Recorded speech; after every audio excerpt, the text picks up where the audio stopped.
Harry pulled the extendable ear out of his own, his heart hammering very fast and heat rushing up his face. He looked around at the others. They were all staring at him, the strings still trailing from their ears, looking suddenly fearful. Chapter 23. Christmas on the closed ward. Was this why Dumbledore would no longer meet Harry's eyes? Did he expect to see Voldemort staring out of them? Afraid, perhaps, that their vivid green might turn suddenly to scarlet, with cat-like slits for pupils. Harry remembered how the snake-like face of Voldemort had once forced itself out of the back of Professor Quirrell's head, and he ran his hand over the back of his own, wondering what it would feel like if Voldemort burst out of his skull. He felt dirty, contaminated, as though he were carrying some deadly germ, unworthy to sit on the underground train back from the hospital with innocent, clean people whose minds and bodies were free of the taint of Voldemort. He had not merely seen the snake. He had been the snake. He knew it now. And then a truly terrible thought occurred to him, a memory bobbing to the surface of his mind, one that made his insides writhe and squirm like serpents. What's he after apart from followers? Stuff he can only get by stealth, like a weapon. Something he didn't have last time. I'm the weapon, Harry thought. And it was as though poison were pumping through his veins, chilling him, bringing him out in a sweat as he swayed with the train through the dark tunnel. I'm the one Voldemort's trying to use. That's why they've got guards around me everywhere I go. It's not for my protection. It's for other people's. Only it's not working. They can't have someone on me all the time at Hogwarts. I did attack Mr. Weasley last night. It was me. Voldemort made me do it, and he could be inside me, listening to my thoughts right now. Are you all right, Harry, dear? Whispered Mrs. Weasley, leaning across Ginny to speak to him, as the train rattled along through its dark tunnel. You don't look very well. Are you feeling sick? They were all watching him. He shook his head violently and stared up at an advertisement for home insurance. Harry, dear, are you sure you're all right? Said Mrs. Weasley in a worried voice, as they walked around the unkempt patch of grass in the middle of Grimmauld Place. You look ever so pale. Are you sure you slept this morning? You go upstairs to bed right now, and you can have a couple of hours sleep before dinner, all right? He nodded. Here was a ready-made excuse not to talk to any of the others, which was precisely what he wanted. So when she opened the front door, he proceeded straight past the troll's leg umbrella stand, and up the stairs, and hurried into his and Ron's bedroom. Here he began to pace up and down, past the two beds and Phineas Nigellus's empty portrait, his brain teeming and seething with questions, and ever more dreadful ideas. How had he become a snake? Perhaps he was an animagus. No, he couldn't be, he would know. Perhaps Voldemort was an animagus. Yes, thought Harry, that would fit. He would turn into a snake, of course. And when he's possessing me, then we both transform. That still doesn't explain how come I got to London, and back to my bed, in the space of about 5 minutes, though. But then Voldemort's about the most powerful wizard in the world, apart from Dumbledore. It's probably no problem at all to him to transport people like that. And then, with a terrible stab of panic, he thought, but this is insane. If Voldemort's possessing me, I'm giving him a clear view into the headquarters of the Order of the Phoenix right now. He'll know who's in the Order, and where Sirius is. And I've heard loads of stuff I shouldn't have. Everything Sirius told me the first night I was here. There was only one thing for it. He would have to leave Grimmauld Place straight away. He would spend Christmas at Hogwarts without the others, which would keep them safe over the holidays at least. But no, that wouldn't do. There were still plenty of people at Hogwarts to maim and injure. What if it was Seamus, Dean, or Neville next time? He stopped his pacing and stood staring at Phineas Nigellus's empty frame. A leaden sensation was settling in the pit of his stomach. He had no alternative. He was going to have to return to Privet Drive, cut himself off from other wizards entirely. Well, if he had to do it, he thought, there was no point hanging around, trying with all his might not to think how the Dursleys were going to react when they found him on their doorstep 6 months earlier than they had expected. He strode over to his trunk, slammed the lid shut and locked it, then glanced around automatically for Hedwig before remembering that she was still at Hogwarts. Well, her cage would be one less thing to carry. He seized one end of his trunk and had dragged it halfway toward the door when a sneaky voice said, running away, "Are we?" He looked around. Phineas Nigellus had appeared upon the canvas of his portrait and was leaning against the frame, watching Harry with an amused expression on his face. "Not running away, no," said Harry shortly, dragging his trunk a few more feet across the room. "I thought," said Phineas Nigellus, stroking his pointed beard, "that to belong in Gryffindor House you were supposed to be brave. It looks to me as though you would have been better off in my own house. We Slytherins are brave, yes, but not stupid. For instance, given the choice, we will always choose to save our own necks." "It's not my own neck I'm saving," said Harry tersely, tugging the trunk over a patch of particularly uneven, moth-eaten carpet right in front of the door. "Oh, I see," said Phineas Nigellus, still stroking his beard. "This is no cowardly flight. You are being noble." Harry ignored him. His hand was on the doorknob when Phineas Nigellus said lazily, "I have a message for you from Albus Dumbledore." Harry spun around. "What is it? Stay where you are." "I haven't moved," said Harry, his hand still upon the doorknob. "So what's the message?" "I have just given it to you, dolt," said Phineas Nigellus smoothly. "Dumbledore says, stay where you are." "Why?" said Harry eagerly, dropping the end of his trunk. "Why does he want me to stay?" "What else did he say?" "Nothing whatsoever," said Phineas Nigellus, raising a thin black eyebrow as though he found Harry impertinent. Harry's temper rose to the surface, like a snake rearing from long grass. He was exhausted. He was confused beyond measure. He had experienced terror, relief, and then terror again in the last 12 hours. And still Dumbledore did not want to talk to him. "So that's it, is it?" he said loudly. "Stay there. That's all anyone could tell me after I got attacked by those Dementors, too. Just stay put while the grown-ups sort it out, Harry. We won't bother telling you anything, though, because your tiny little brain might not be able to cope with it." "You know," said Phineas Nigellus, even more loudly than Harry, "this is precisely why I loathe being a teacher. Young people are so infernally convinced that they are absolutely right about everything. Has it not occurred to you, my poor puffed-up popinjay, that there might be an excellent reason why the headmaster of Hogwarts is not confiding every tiny detail of his plans to you? Have you never paused, while feeling hard done by, to note that following Dumbledore's orders has never yet led you into harm? No, no, like all young people, you are quite sure that you alone feel and think, you alone recognize danger, you alone are the only one clever enough to realize what the Dark Lord may be planning." "He is planning something to do with me, then?" said Harry swiftly. "Did I say that?" said Phineas Nigellus, idly examining his silk gloves. "Now, if you will excuse me, I have better things to do than to listen to adolescent agonizing. Good day to you." And he strolled into his frame and out of sight. "Fine, go then," Harry bellowed at the empty frame, "and tell Dumbledore thanks for nothing." The empty canvas remained silent. Fuming, Harry dragged his trunk back to the foot of his bed, then threw himself face down upon the moth-eaten covers, his eyes shut, his body heavy and aching. He felt he had journeyed miles and miles. It seemed impossible that less than 24 hours ago Cho-Chang had been approaching him under the mistletoe. He was so tired. He was scared to sleep. Yet he did not know how long he could fight it. Dumbledore had told him to stay.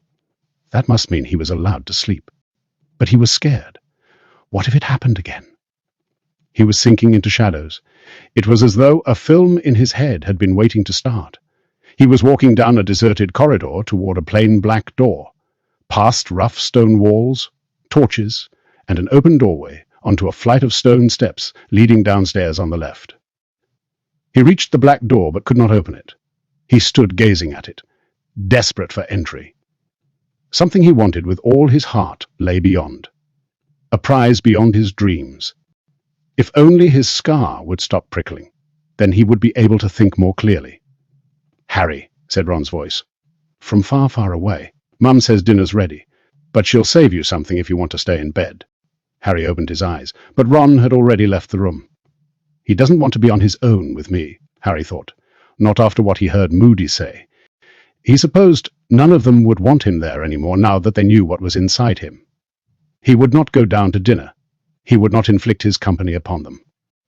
He turned over onto his other side, and after a while dropped back off to sleep, waking much later, in the early hours of the morning, with his insides aching with hunger, and Ron snoring in the next bed.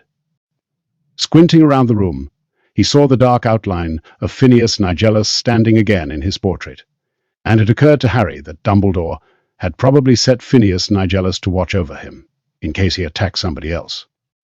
The feeling of being unclean intensified. He half wished he had not obeyed Dumbledore and stayed. If this was how life was going to be in Grimmauld Place from now on, maybe he would be better off in Privet Drive after all. Everybody else spent the following morning putting up Christmas decorations. Harry could not remember Sirius ever being in such a good mood. He was actually singing carols, apparently delighted that he was to have company over Christmas. Harry could hear his voice echoing up through the floor in the cold and empty drawing room where he was sitting, alone, watching the sky outside the windows growing whiter, threatening snow, all the time feeling a savage pleasure that he was giving the others the opportunity to keep talking about him, as they were bound to be doing. When he heard Mrs. Weasley calling his name softly up the stairs around lunchtime, he retreated farther upstairs and ignored her. It was around 6 o'clock in the evening that the doorbell rang, and Mrs. Black started screaming again. Assuming that Mundungus or some other order member had come to call, Harry merely settled himself more comfortably against the wall of Buckbeak, the hippogriff's room, where he was hiding, trying to ignore how hungry he felt as he fed Buckbeak dead rats. It came as a slight shock when somebody hammered hard on the door a few minutes later. "I know you're in there," said Hermione's voice. "Will you please come out? I want to talk to you." "What are you doing here?" Harry asked her, pulling open the door, as Buckbeak resumed his scratching at the straw-strewn floor for any fragments of rat he might have dropped. "I thought you were skiing with your mum and dad." "Well, to tell the truth, skiing's not really my thing," said Hermione. "So I've come for Christmas." There was snow in her hair, and her face was pink, with cold. "But don't tell Ron that. I told him it's really good because he kept laughing so much. Anyway, Mum and Dad are a bit disappointed, but I've told them that everyone who's serious about the exams is staying at Hogwarts to study. They want me to do well. They'll understand. Anyway," she said briskly, "let's go to your bedroom. Ron's mum's lit a fire in there, and she's sent up sandwiches." Harry followed her back to the second floor. When he entered the bedroom, he was rather surprised to see both Ron and Ginny waiting for them, sitting on Ron's bed. "I came on the night bus," said Hermione airily, pulling off her jacket before Harry had time to speak. "Dumbledore told me what had happened first thing yesterday morning, but I had to wait for term to end officially before setting off. Umbridge is already livid that you lot disappeared right under her nose, even though Dumbledore told her Mr. Weasley was in St. Mungo's, and he'd given you all permission to visit." "So?" She sat down next to Ginny, and the two girls and Ron looked up at Harry. "How are you feeling?" asked Hermione. "Fine," said Harry stiffly. "Oh, don't lie, Harry," she said impatiently. "Ron and Ginny say you've been hiding from everyone since you got back from St. Mungo's." "They do they?" said Harry, glaring at Ron and Ginny. Ron looked down at his feet, but Ginny seemed quite unabashed. "Well, you have," she said. "And you won't look at any of us. It's you lot who won't look at me," said Harry angrily. "Maybe your taking it in turns to look, and keep missing each other," suggested Hermione, the corners of her mouth twitching. "Very funny," snapped Harry, turning away. "Oh, stop feeling all misunderstood," said Hermione sharply. "Look, the others have told me what you overheard last night on the extendable ears." "Yeah?" growled Harry, his hands deep in his pockets as he watched the snow now falling thickly outside. "All been talking about me, have you? Well, I'm getting used to it. We wanted to talk to you, Harry," said Ginny. "But as you've been hiding ever since we got back—" "I didn't want anyone to talk to me," said Harry, who was feeling more and more nettled. "Well, that was a bit stupid of you," said Ginny angrily, "seeing as you don't know anyone but me who's been possessed by you-know-who, and I can tell you how it feels." Harry remained quite still as the impact of these words hit him. Then he turned on the spot to face her. "I forgot," he said. "Lucky you," said Ginny coolly. "I'm sorry," Harry said, and he meant it. So do you think I'm being possessed, then?" "Well, can you remember everything you've been doing?" Ginny asked. "Are there big blank periods where you don't know what you've been up to?" Harry racked his brains. "No," he said. "Then you know who hasn't ever possessed you?" said Ginny simply. "When he did it to me, I couldn't remember what I'd been doing for hours at a time. I'd find myself somewhere and not know how I got there." Harry hardly dared believe her, yet his heart was lightening almost in spite of himself. "That dream I had about your dad and the snake, though—" "Harry, you've had these dreams before," Hermione said.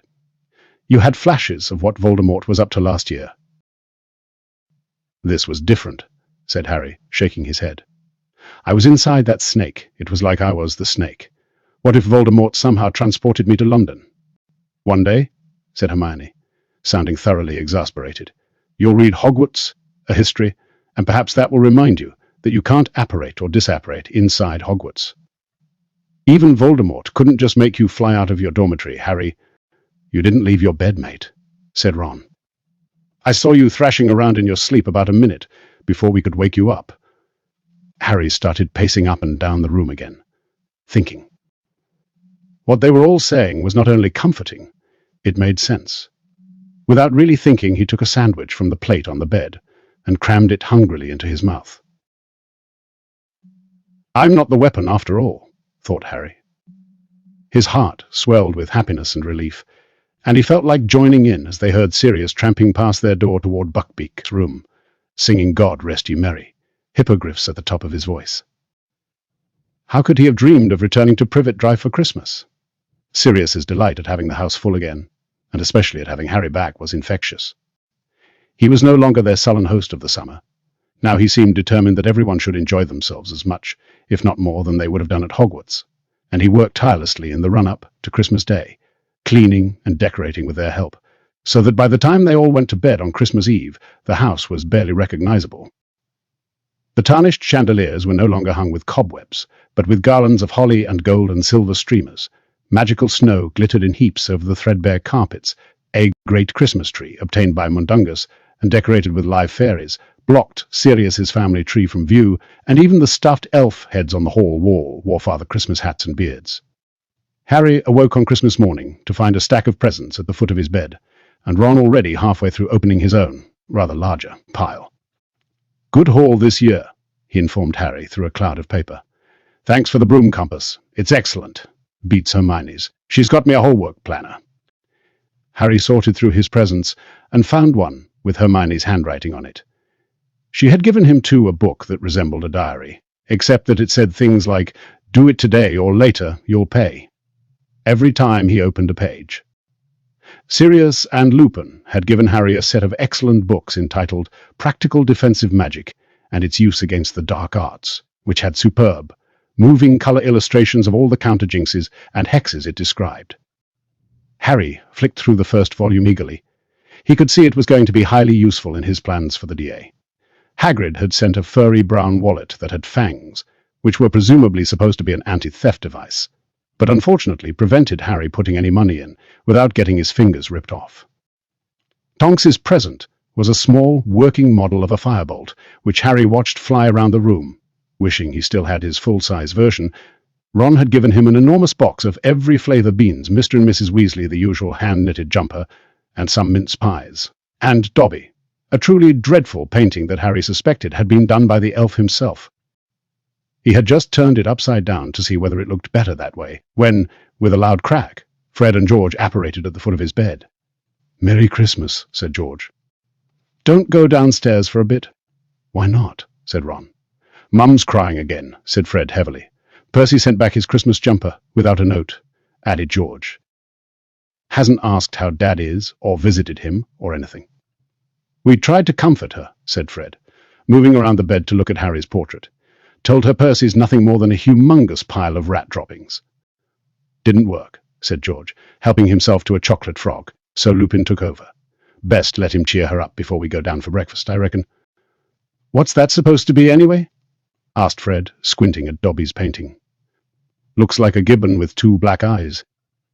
"It's Harry," said George, pointing at the back of the picture. "Says so on the back." "Good likeness," said Fred, grinning. Harry threw his new homework diary at him. It hit the wall opposite and fell to the floor, where it said happily, "If you've dotted the I's and crossed the T's, then you may do whatever you please." They got up and dressed. They could hear various inhabitants of the house calling Merry Christmas to each other. On their way downstairs, they met Hermione. "Thanks for the book, Harry," she said happily. "I've been wanting that new theory of numerology for ages, and that perfume is really unusual, Ron." "No problem," said Ron. "Who's that for, anyway?" he added, nodding at the neatly wrapped present she was carrying. "Creature," said Hermione brightly. "It had better not be clothes," said Ron warningly. "You know what Sirius said, Creature knows too much. We can't set him free." "It isn't clothes," said Hermione, "although if I had my way, I'd certainly give him something to wear, other than that filthy old rag. No, it's a patchwork quilt. I thought it would brighten up his bedroom." "What bedroom?" said Harry, dropping his voice to a whisper, as they were passing the portrait of Sirius's mother. "Well, Sirius says it's not so much a bedroom, more a kind of den," said Hermione. "Apparently he sleeps under the boiler in that cupboard off the kitchen." Mrs. Weasley was the only person in the basement when they arrived there. She was standing at the stove and sounded as though she had a bad head cold when she wished them Merry Christmas, and they all averted their eyes. "So, this is Creature's bedroom," said Ron, strolling over to a dingy door in the corner, opposite the pantry, which Harry had never seen open. "Yes," said Hermione, now sounding a little nervous. I think we'd better knock." Ron rapped the door with his knuckles, but there was no reply. "He must be sneaking around upstairs," he said, and without further ado pulled open the door. Harry peered inside. Most of the cupboard was taken up with a very large and old-fashioned boiler, but in the foot space underneath the pipes, Creature had made himself something that looked like a nest. A jumble of assorted rags and smelly old blankets were piled on the floor, and the small dent in the middle of it showed where Creature curled up to sleep every night. Here and there among the material were stale bread crusts and mouldy old bits of cheese. In a far corner glinted small objects and coins that Harry guessed Creature had saved, magpie-like, from Sirius's purge of the house, and he had also managed to retrieve the silver-framed family photographs that Sirius had thrown away over the summer. Their glass might be shattered, but still the little black and white people inside them peered haughtily up at him, including, he felt a little jolt in his stomach, the dark, heavy-lidded woman whose trial he had witnessed in Dumbledore's. Pensive Bellatrix Lestrange. By the looks of it, hers was Creature's favourite photograph. He had placed it to the fore of all the others, and had mended the glass clumsily with spellotape. "I think I'll just leave his present here," said Hermione, laying the package neatly in the middle of the depression, in the rags and blankets, and closing the door quietly. "He'll find it later, that'll be fine." "Come to think of it," said Sirius, emerging from the pantry carrying a large turkey as they closed the cupboard door. "Has anyone actually seen Creature lately?" "I haven't seen him since the night we came back here," said Harry. "You were ordering him out of the kitchen." "Yeah," said Sirius, frowning. "You know, I think that's the last time I saw him, too. He must be hiding upstairs somewhere." "He couldn't have left, could he?" said Harry. "I mean, when you said out, maybe he thought you meant get out of the house." No, house elves can't leave, unless they're given clothes. They're tied to their family's house," said Sirius. "They can leave the house if they really want to," Harry contradicted him. "Dobby did. He left the Malfoys to give me warnings 3 years ago. He had to punish himself afterward, but he still managed it." Sirius looked slightly disconcerted for a moment, then said, "I'll look for him later. I expect I'll find him upstairs crying his eyes out over my mother's old bloomers or something. Of course he might have crawled into the airing cupboard and died. But I mustn't get my hopes up." Fred, George, and Ron laughed. Hermione, however, looked reproachful. Once they had had their Christmas lunch, the Weasleys and Harry and Hermione were planning to pay Mr. Weasley another visit, escorted by Mad Eye and Lupin. Mundungus turned up in time for Christmas pudding and trifle, having managed to borrow a car for the occasion, as the Underground did not run on Christmas Day.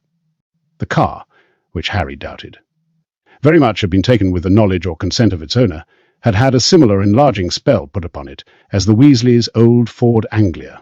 Although normally proportioned outside, 10 people with Mundungus driving were able to fit into it quite comfortably. Mrs. Weasley hesitated at the point of getting inside. Harry knew that her disapproval of Mundungus was battling with her dislike of travelling without magic. Finally, the cold outside, and her children's pleading triumphed, and she settled herself into the back seat between Fred and Bill with good grace. The journey to St. Mungo's was quite quick, as there was very little traffic on the roads. A small trickle of witches and wizards were creeping furtively up the otherwise deserted street to visit the hospital. Harry and the others got out of the car, and Mundungus drove off around the corner to wait for them. They strolled casually toward the window, where the dummy in green nylon stood, then, one by one, stepped through the glass. The reception area looked pleasantly festive. The crystal orbs that illuminated St. Mungo's had been turned to red and gold so that they became gigantic, glowing Christmas baubles.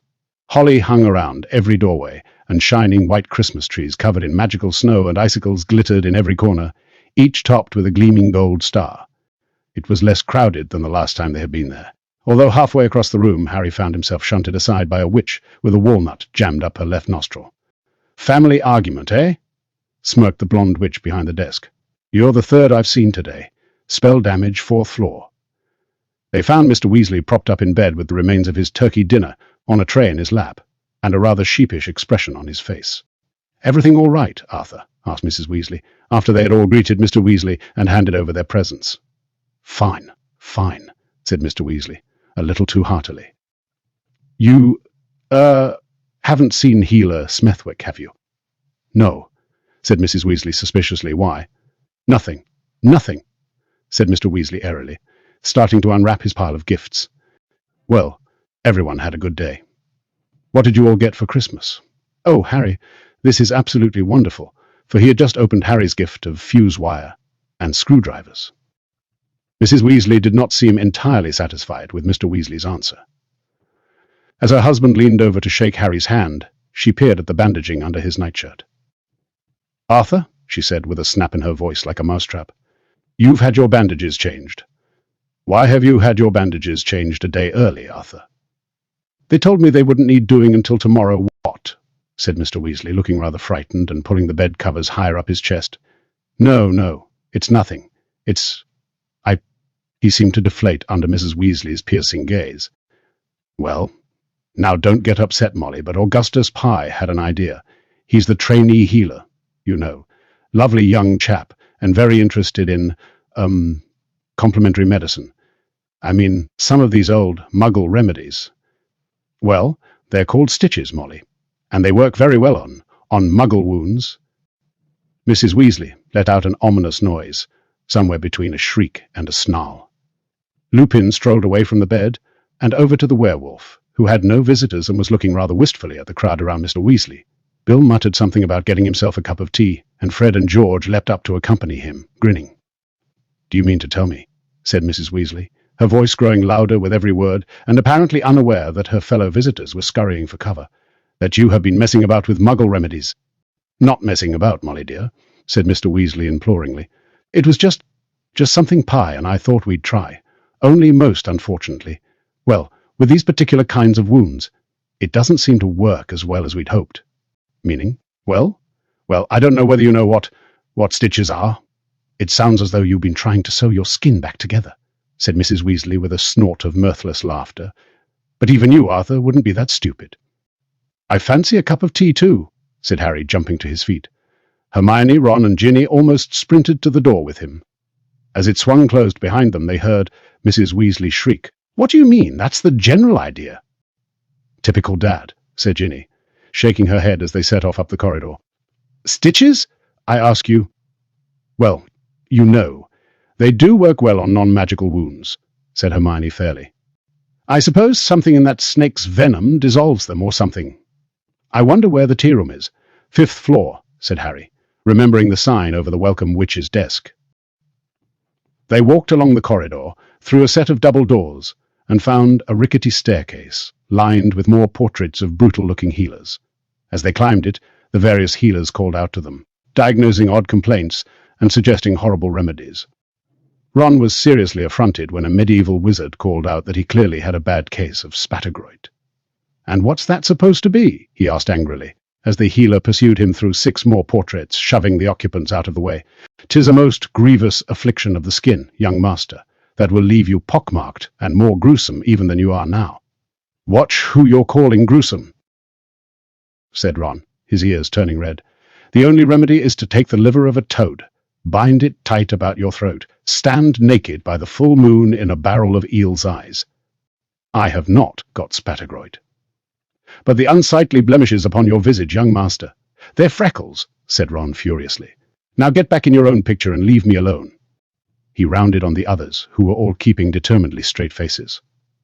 "What floor's this?" "I think it's the 5th, said Hermione. "Nah, it's the 4th, said Harry. "One more." But as he stepped onto the landing, he came to an abrupt halt, staring at the small window set into the double doors that marked the start of a corridor signposted spell damage. A man was peering out at them all with his nose pressed against the glass. He had wavy blonde hair, bright blue eyes, and a broad, vacant smile that revealed dazzlingly white teeth. "Blimey," said Ron, also staring at the man. "Oh my goodness," said Hermione suddenly, sounding breathless. "Professor Lockhart." Their ex-defense against the dark arts teacher pushed open the doors and moved toward them, wearing a long lilac dressing gown.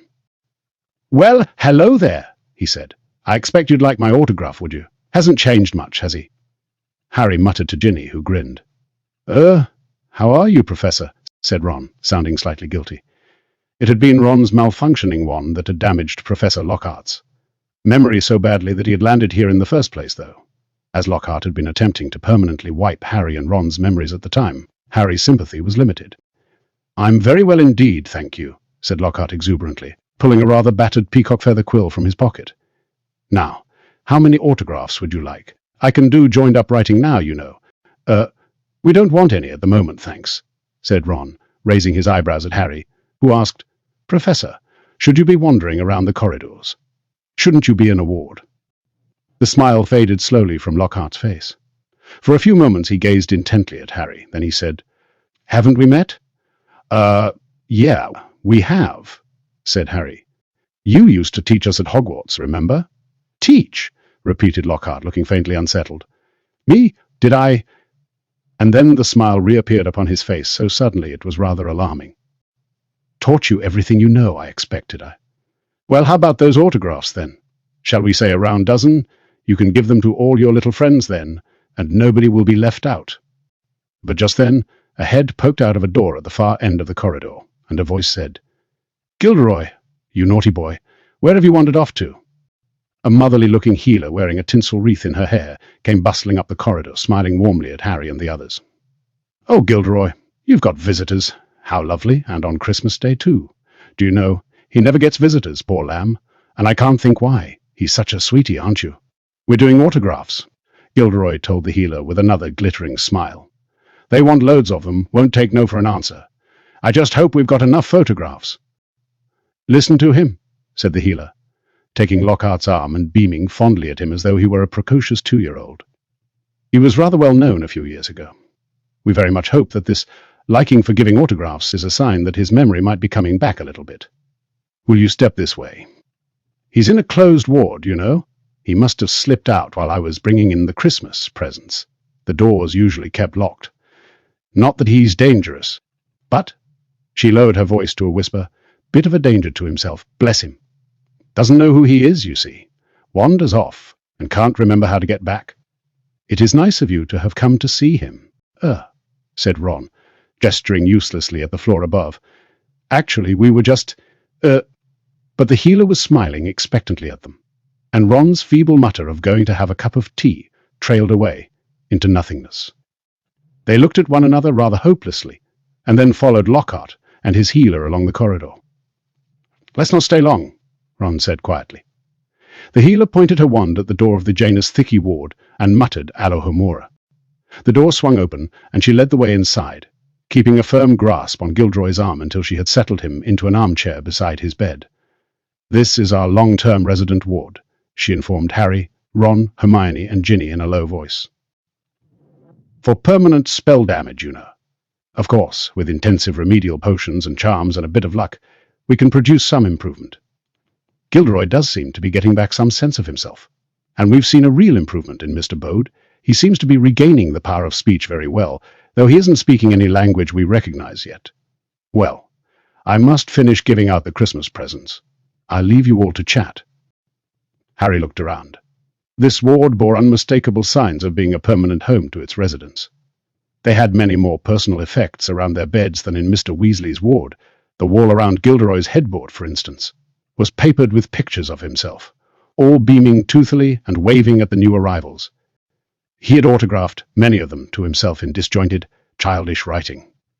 The moment he had been deposited in his chair by the healer, Gilderoy pulled a fresh stack of photographs toward him, seized a quill, and started signing them all feverishly. "You can put them in envelopes," he said to Ginny, throwing the signed pictures into her lap one by one as he finished them. "I am not forgotten, you know, no. I still receive a very great deal of fan mail," Gladys Gudgeon writes weekly. "I just wish I knew why." He paused, looking faintly puzzled, then beamed again and returned to his signing with renewed vigor. "I suspect it is simply my good looks." A sallow-skinned, mournful-looking wizard lay in the bed opposite, staring at the ceiling. He was mumbling to himself, and seemed quite unaware of anything around him. 2 beds along was a woman whose entire head was covered in fur. Harry remembered something similar happening to Hermione during their second year, although fortunately the damage in her case had not been permanent. At the far end of the ward, flowery curtains had been drawn around 2 beds to give the occupants and their visitors some privacy. "Here you are, Agnes," said the healer brightly to the furry-faced woman, handing her a small pile of Christmas presents. "See, not forgotten, are you? And your son sent an owl to say he's visiting tonight, so that's nice, isn't it?" Agnes gave several loud barks. "And look, Broderick, you've been sent a potted plant and a lovely calendar with a different fancy hippogriff for each month. They'll brighten." "Things up, won't they?" said the healer, bustling along to the mumbling man, setting a rather ugly plant with long swaying tentacles on the bedside cabinet and fixing the calendar to the wall with her wand. "And, oh, Mrs. Longbottom, are you leaving already?" Harry's head spun round. The curtains had been drawn back from the 2 beds at the end of the ward, and 2 visitors were walking back down the aisle between the beds. A formidable-looking old witch, wearing a long green dress, a moth-eaten fox fur, and a pointed hat, decorated with what was unmistakably a stuffed vulture, and trailing behind her looking thoroughly depressed, Neville. With a sudden rush of understanding, Harry realized who the people in the end beds must be. He cast around wildly for some means of distracting the others, so that Neville could leave the ward unnoticed and unquestioned. But Ron had looked up at the sound of the name Longbottom too, and before Harry could stop him, had called, "Neville!" Neville jumped and cowered, as though a bullet had narrowly missed him. "It's us, Neville," said Ron brightly, getting to his feet. "Have you seen? Lockhart's here. Who've you been visiting?" "Friends of yours, Neville dear," said Neville's grandmother graciously, bearing down upon them all. Neville looked as though he would rather be anywhere in the world but here. A dull purple flush was creeping up his plump face, and he was not making eye contact with any of them. "Ah, yes," said his grandmother, peering at Harry and sticking out a shriveled, claw-like hand for him to shake. Yes, I know who you are, of course. Neville speaks most highly of you." Thanks," said Harry, shaking hands. Neville did not look at him, but stared at his own feet, the colour deepening in his face all the while. "And you 2 are clearly Weasleys," Mrs. Longbottom continued, proffering her hand regally to Ron and Ginny in turn. "Yes, I know your parents. Not well, of course, but fine people, and you must be Hermione Granger." Hermione looked rather startled that Mrs. Longbottom knew her name, but shook hands all the same. "Yes, Neville's told me all about you. Helped him out of a few sticky spots, haven't you?" "He's a good boy," she said, casting a sternly appraising look down her rather bony nose at Neville, "but he hasn't got his father's talent, I'm afraid to say." And she jerked her head in the direction of the 2 beds at the end of the ward, so that the stuffed vulture on her hat trembled alarmingly. "What?" said Ron. Looking amazed, Harry wanted to stamp on Ron's foot, but that sort of thing was much harder to bring off unnoticed when you were wearing jeans rather than robes. "Is that your dad down the end, Neville?" "What's this?" said Mrs. Longbottom sharply. "Haven't you told your friends about your parents, Neville?" Neville took a deep breath, looked up at the ceiling, and shook his head. Harry could not remember ever feeling sorrier for anyone, but he could not think of any way of helping Neville out of the situation. "Well, it's nothing to be ashamed of," said Mrs. Longbottom angrily. "You should be proud, Neville, proud. They didn't give their health and their sanity so their only son would be ashamed of them, you know." "I'm not ashamed," said Neville very faintly, still looking anywhere but at Harry and the others. Ron was now standing on tiptoe to look over at the inhabitants of the 2 beds. "Well, you've got a funny way of showing it," said Mrs. Longbottom. "My son and his wife," she said, turning haughtily to Harry, Ron, Hermione, and Ginny, were tortured into insanity by you-know-who's followers. Hermione and Ginny both clapped their hands over their mouths. Ron stopped craning his neck to catch a glimpse of Neville's parents and looked mortified. They were Aurors, you know, and very well respected within the wizarding community, Mrs. Longbottom went on. Highly gifted, the pair of them. Yes, Alice dear. What is it? Neville's mother had come edging down the ward in her nightdress. She no longer had the plump, happy-looking face Harry had seen in Moody's old photograph of the original Order of the Phoenix. Her face was thin and worn now. Her eyes seemed overlarge, and her hair, which had turned white, was wispy and dead-looking. She did not seem to want to speak, or perhaps she was not able to, but she made timid motions toward Neville, holding something in her outstretched hand. Again, said Mrs. Longbottom, sounding slightly weary. Very well, Alice dear, very well. Neville, take it, whatever it is, but Neville had already stretched out his hand into which his mother dropped an empty Drubel's blowing gum wrapper. Very nice, dear, said Neville's grandmother in a falsely cheery voice, patting his mother on the shoulder. But Neville said quietly, Thanks, Mum. His mother tottered away, back up the ward, humming to herself. Neville looked around at the others, his expression defiant, as though daring them to laugh, but Harry did not think he'd ever found anything less funny in his life. Well, we'd better get back, sighed Mrs. Longbottom, drawing on long green gloves. Very nice to have met you all. Neville, put that wrapper in the bin. She must have given you enough of them to paper your bedroom by now.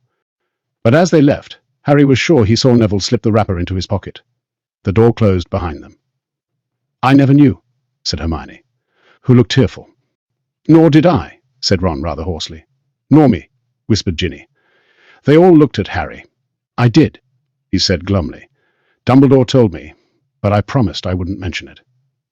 That's what Bellatrix Lestrange got sent to Azkaban for, using the Cruciatus curse on Neville's parents until they lost their minds. Bellatrix Lestrange did that, whispered Hermione, horrified. That woman Creature's got a photo of in his den. There was a long silence, broken by Lockhart's angry voice. Look, I didn't learn joined-up writing for nothing, you know.